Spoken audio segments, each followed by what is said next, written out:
You're listening to Mike James Rock Show with Dan and Mike. Right, it's Mike here from the Mike James Rock Show. We're at 2,000 trees. The temperature's dropped a tiny bit, but it did raise a lot for this guy's performance on the main stage. If you want to introduce yourself. My name is Toby, and I sing in a band called Trash Boat. It was insane, your set, man. For some reason, I thought, I'll go and film some of it. And all of a sudden, the pit exploded around me, and there was Tony the Tiger just bouncing around. Did you see that? That was insane. There's a surprising amount of people here in like full-body mascot suits. Yeah, that is insane. In this temperature, it's like that is absolutely insane. At least they can't see you sweat, I guess. I'm a sweaty boy. I'm a sweaty boy. Like even in moderately temperate venues, I sweat. So for that set, my goodness, couldn't stop. Interesting.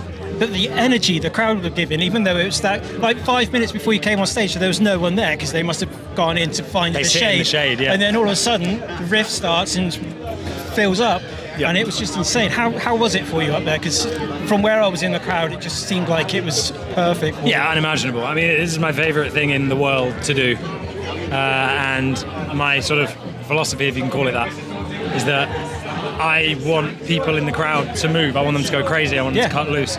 And I'm sort of expecting them to do that, so I have to do it too. Of course. So I'm out there singing, screaming, throwing my weight around, cutting shapes, dancing, moshing, whatever. And the sun is just like beating down on me, and I'm trying to like find breaths to sing and scream and perform. But you know, if I'm saying everyone move, everyone go crazy, I've got to do it too. You know, so. It did start off, and everyone was just kind of swaying backwards and forwards, which is why, as I was saying, I managed to get quite close to the front to do some filming, and then it just exploded, and it didn't stop for the entire show. The thing I've got to say congratulations to is your drummer. You filled in at last minute, did you say, from stage? Extremely last minute. That was insane, and beasting it on stage. Yeah, and we had one practice. We had one band practice yesterday. Really? No, the day before yesterday. Oh, okay. But literally one practice. He's a really, really, really good drummer. I'm guessing he's a fan of the band then. No, he. I know Adam. I know Adam from a while ago, so I got sun cream in my eye. That stings, doesn't it? There was a band called Dead. D-E-D? D-E-A-D. Oh, actually. And I used to own a van, and in between tours, I used to drive other bands to earn money. One of the bands I drove was called Dead at the time. He was the drummer, and I met him through that. And we live in the same town. Okay. And he also drums in a band called Wargasm, who we've also done some stuff with. So like all throughout our music career, we've sort of known him. And there were a couple of drummers because our drummer was responsible for finding his replacement. Of course. And he didn't know Adam. And then when he couldn't find a replacement, no one was available, I was like, I know this guy. And he stepped in very last minute and absolutely smashed it. That's cool. So kudos to the new drummer. Are you going to take him out other places and bin the old one off?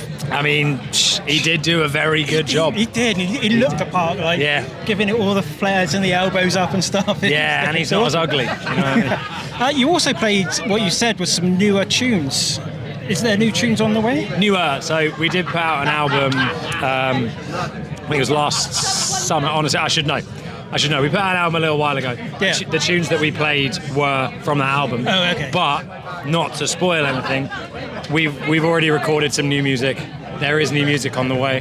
There's tours on the way. We took a little break. I mean, you've been around for a short while. Yeah, we've been around. We've been a band for like 10 years. The last year, we've basically not really been doing anything because we've been writing and we needed to have like a bit of a reset. You do need to have that downtime sometimes because going festivals and then touring and then festivals and touring, it just gets on top. You need to ground yourself a bit. Yeah, I mean, we've been a band for 10 years. We've been touring relentlessly for 8 or 9.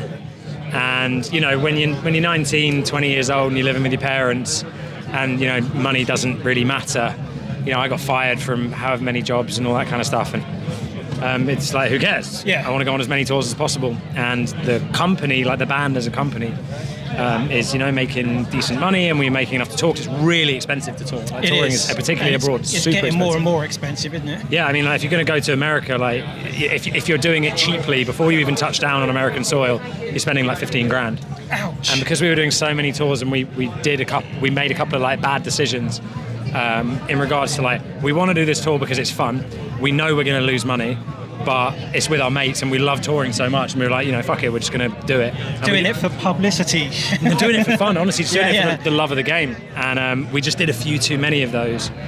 And not only did we run out of money, but we're all in our sort of 30s now, and we've all got like this work-life balance going on because we haven't exploded. We're not like Sleep Token or Turnstile. We can't afford to not do other things as well as the band.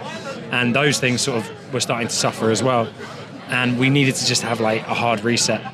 We were just like, we need a year out just to settle down, build some cash back up, do a few shows, like just take it a bit slower. Yeah, just remind people you're still... Yeah, so that we can get back to that routine. And now we're sort of back at that point where we can start the engine again, That's make cool. some music, get some tours going and stuff. It's surprising that there's quite a few bands at the same sort of level that have done the same thing. They've taken some downtime, just pop up every now and then to do a little headliner in a hometown or a festival appearance, and then go back to their own life kind of thing. Yeah, look, I don't want to sound like I'm complaining because I love this more than anything in the world, and there's a finite number of shows that you can play in your career, and with that in mind, I just want to play as many shows as possible, but that can be a bit of a silly financial decision at times, and that fact is ever truer these days. Now that we played sort of fewer shows over this last year, it's like,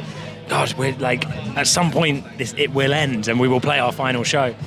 And At Villa Park? Yeah, Villa Park, but yeah, until you reach that point where you're selling tens of thousands of tickets, maybe a bit less than that, but when you're at that stage where you're selling like, between 500 and like 2,000 max, you're still not making career money. You're not making like salary money where you can have a mortgage and a family and whatnot. You got to pay your driver, your sound guy, your you got prepay all the merch up front and all that kind of stuff. It's really hard being in a band. Yeah, and you want to have some like better lights, better sound. Yeah. You want to be a bit more comfortable on tour, not sleeping on people's floors and stuff, and we pay everyone else first. Yeah, before and we then take money. you want to go into the studio and record. That's Exactly. Even more Yeah, money exactly. you got to try and find. And it sounds like I'm complaining. Do you know what I mean? I'm really, really not. It's the reality of the situation. Yeah. And recognizing the reality of the situation at that time and making the tough decisions that we made at the time, as tough as they were, meant that we didn't have to stop for good. It's almost trying to future-proof yourself at the same time as giving yourself a life. I'll do whatever I need to do this for as long as possible. There you Do go. you know what I mean? I love it so much. Like that set, it's life affirming. There's no memory that I will look back on fonder than these shows. And just playing live and feeling that energy and seeing people going absolutely crazy and just enjoying themselves.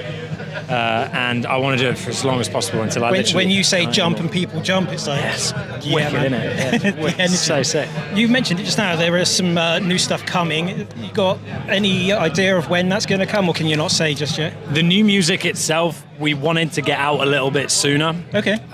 But it does look like it's going to be delayed a little bit. We're going to be playing some shows in September. Nice. There's some posters all around this, all around the festival with a phone number on it. You call that phone number and then it registers you and you get the information when we announce it.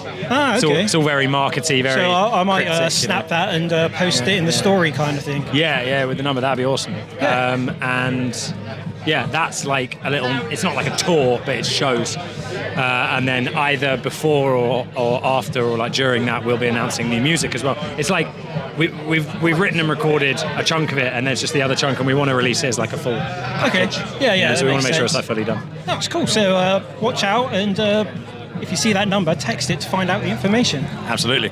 Thank you ever so much for taking some time straight off of stage to speak with us. Thank you for having me, It's been an man. absolute pleasure, and go and find some more shade and relax for a bit, man. I'm loving it here. And This is wipe great. your eyes. Yeah, dude, honestly, you can see it. It's like I'm crying. Thanks, David. Thank you very much. Thank you.